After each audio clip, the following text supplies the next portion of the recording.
Ja, Garðar. Hvað segir? Ég ætla að gefa mig það að þú sett ánæður núna heldur en eftir leikinn í gerð. Ég mjög ánægður núna. Hvað er að gerast á okkur hérna? Okkur eru þið betri í dag heldur en í gerð í að klára leikinn? Bara liðstöðum. Við erum allt önnur. Gleðin í liðinni. Allt önnur. Við erum miklu meira peppaðar á bekknum og bara andinn. Allt önnur.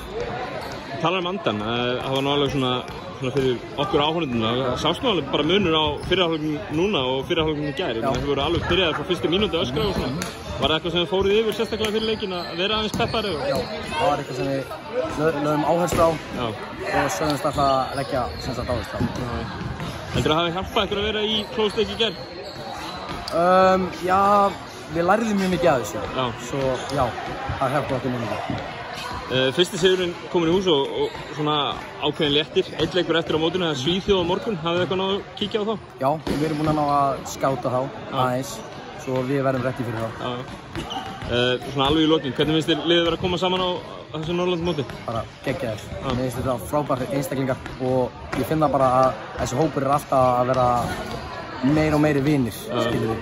Það er við erum allir í okkar eigin félagsliði, skilur við, eiginlega enginn hérna í sama liði, en ég byrjar að elska á mjög mikið, svo já, þetta er mjög skemmtilegt. Hver er skemmtilegasti leikmann í hópnum? Allir. Ég get ekki fundið einn. Það er bestu þakkir.